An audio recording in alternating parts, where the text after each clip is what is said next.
राष्ट्रीय जनता दल के सांसदों ने शुक्रवार को बिहार को विशेष राज्य का दर्जा देने की मांग को लेकर संसद के बाहर प्रदर्शन किया।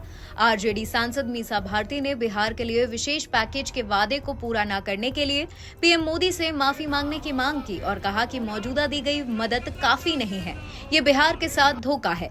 मीसा भारती ने कहा, एक समय नीतीश कुमार भी यही मांग कर रहे थे। आज बिहार में डबल इंजन की सरकार है।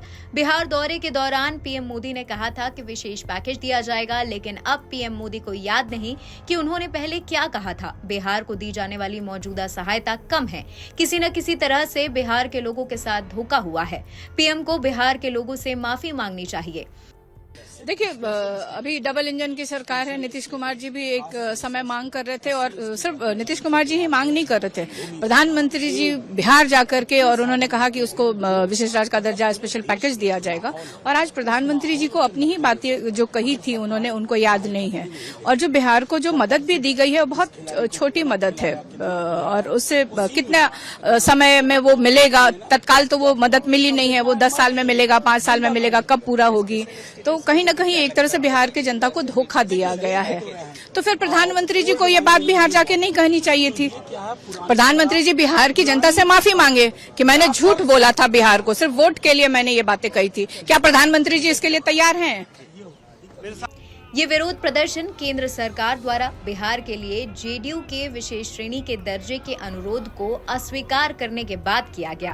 केंद्रीय वित्त राज्य मंत्री पंकज चौधरी ने लोकसभा में एक लिखित उत्तर में कहा कि अंतर मंत्रालय समूह की 2012 के रिपोर्ट के अनुसार बिहार को विशेष दर्जा नहीं दिया जा सकता। चौधरी ने स्पष्ट किया कि विशेष दर्जा केवल उन राज्यों को दिया जाता है जिनके पास पहाड़ी इलाके, कम आबादी या आर्थिक संघर्ष जैसी अनूठी चुनौतियां होती हैं।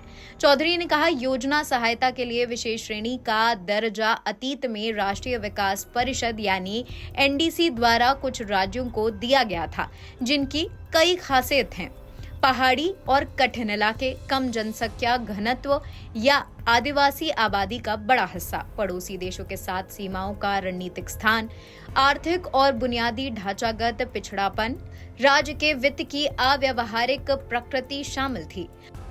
चौधरी ने सोमवार को कहा, यह निर्णय ऊपर लिस्ट सभी फैक्टर और राज्य की विशिष्ट स्थिति पर इंटीग्रेटेड विचार के आधार पर लिया गया है। इससे पहले स्पेशल कैटेगरी के दर्जे के लिए बिहार के अनुरोध पर अंतर मंत्रालय समूह द्वारा विचार किया गया था, जिसने 30 मार्च 2012 को अपनी रिपोर्ट पेश की थी। आईएमजे इस निष्कर्ष पर पहुंचा था कि मौजूदा एनडीसी मानदंडों के आधार पर बिहार के लिए विशेष श्रेणी के दर्जे का मामला नहीं बनता है। एनबीटी ऑनलाइन की रिपोर्ट।